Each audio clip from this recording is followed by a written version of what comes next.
callado, Rick. ¿No deberías estar diciendo que las abuelas no existen? Hola, tengo un chip de autorrespuesta en el cerebro para poder Rick y pasar Morty, tiempo cuarta en familia. temporada. El Pero solipsismo estás y el pasando canon tiempo en apostósico. familia. Gracias por hablar con Rick. Primeros capítulos. Quizá haya empezado antes, en la temporada 3, o aún tal vez en la 2 o en los capítulos finales de la 1. El proceso de implosión, a mi parecer, comienza en la temporada 4. Es así porque, de hecho, el producto cultural de consumo surtió el efecto esperado, y aunque la serie reniega de todo, no así del formato más elemental en ella, la narrativa.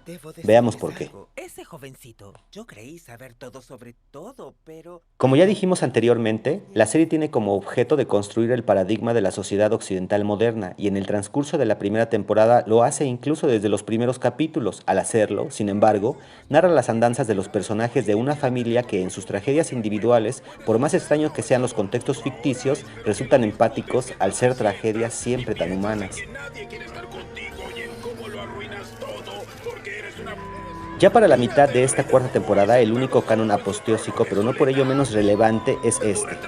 El dios de este universo es Rick. Cada vez que vas a defecar, que viva su majestad, el más triste pedazo de todo el... Si estás en este punto de la serie, en la cuarta temporada, es porque sientes empatía por los personajes, te enganchaste del carácter de los mismos y o esperas indagar en peculiaridades del contexto que los vio nacer y desarrollarse, es decir, te enganchó la narrativa a tal punto como yo, de buscar razones explicativas a ciertas peculiaridades que han quedado sin resolver en el transcurso de la historia de los personajes, así como los hemos conocido en los últimos 8 años. Esto se traduce literal en el capítulo 6, la historia sin fin, un tren de antologías.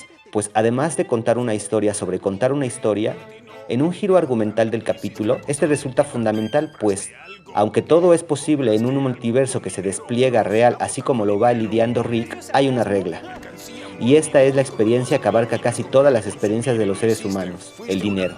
El dinero es la única regla.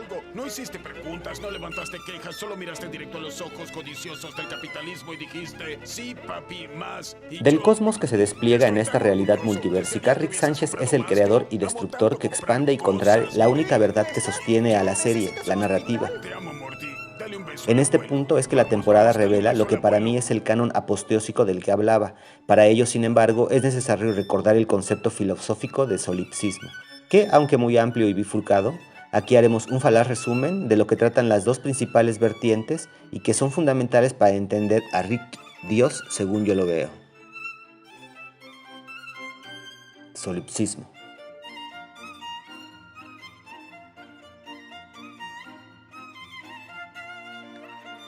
Muchos filósofos han abordado el tema. Entre 1737 y 1644, René Descartes se cuestiona la existencia y se cuestiona todo, el funcionamiento del mundo físico y el intelectual. Nos dice, solo dudando de todo, al menos alguna vez en la vida, se puede llegar a alcanzar alguna verdad. Puedo dudar de todo y sin embargo no puedo dudar de la duda, es decir, no puedo dudar que existo, al ser mi existencia la causante de la duda misma. Ahí el racionalismo en Descartes. El filósofo se pregunta, ¿qué pasa si la vida no es más que un sueño? Quizá el mundo es tan caótico y loco porque no es más que un sueño loco y caótico, un sueño demoníaco. De ser así, la realidad que percibo tan verídica no fuera más que la interpretación de mi propia conciencia, la representación mental del mundo que existe mientras mi conciencia exista para interpretarlo. Descartes resuelve que lo que da garantía a la realidad que nos rodea y no al sueño demoníaco es Dios. Sin embargo, un paso antes, dudando de toda la realidad excepto de la conciencia propia, y siendo esta conciencia propia la que da forma a la realidad que percibimos, estamos ante el concepto de solipsismo. Así pues, asistimos como espectadores de la conciencia de Rick Sánchez. No participamos activa ni pasivamente en ella, sino solo como espectadores de su conciencia que se nos manifiesta audiovisualmente. Lo vemos interactuar con personajes de un cosmos que se autorrepresenta. Esta es la conciencia del Rick más Rick, el Rick de la realidad 137. ¿Cómo dices? Si sobrevivo, será sin ti. Y si muero, será tu culpa. ¡Feliz Navidad, perra! ¡Yo soy el... Continuando con la temporada, siguen las referencias a la cultura pop, tantas que no bastaría el tiempo aquí de escribirlas. Sin embargo, uno de estos casos particularmente interesante es la paradoja de Terminator. Y mejor aún, pues resuelve múltiples agujeros de guión que los desarrolladores de la franquicia han omitido aclarar. No sería el único caso, sin embargo, este en particular permite seguir abordando la única verdad en esta realidad. Nada es cierto excepto la narrativa. Morty, para la próxima quédate en el auto.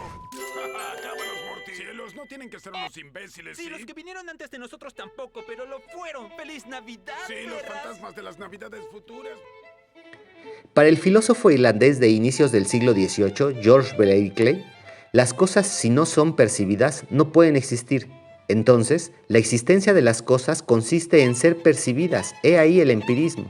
El solicismo en Berkeley se refiere a que las cosas existen cuando las veo y las siento, es decir, en el momento en que las experimento con los sentidos y, sin embargo, cuando las dejo de percibir porque salgo de la habitación o estoy dormido, ellas tienen continuidad. Las plantas y los animales continúan creciendo y las piedras o cosas inanimadas se erosionan y desgastan. Para que dicha continuidad suceda de manera coherente en la realidad que percibimos cuando, por estar dormidos, no la percibimos, es necesario que exista un ser que las perciba en todo momento, una conciencia eterna que perciba de manera presencial y continua todo, y con ello dé continuidad a las intermitencias de la conciencia humana. En cortas palabras, vivimos en una simulación generada por y en la mente de Dios. En esta línea de ideas, no sería ya tan errado considerar que lo que vemos en pantalla, lo que sucede fuera de cámaras, de foco o de encuadre, y por lo tanto no lo podemos percibir, no significa que no suceda. He ahí la importancia del concepto solicismo para la ciencia ficción. Por ejemplo, la franquicia de Terminator, pues sin estos sucesos que ocurren fuera de cámara, ese mismo universo de viajes en el tiempo no tendría coherencia.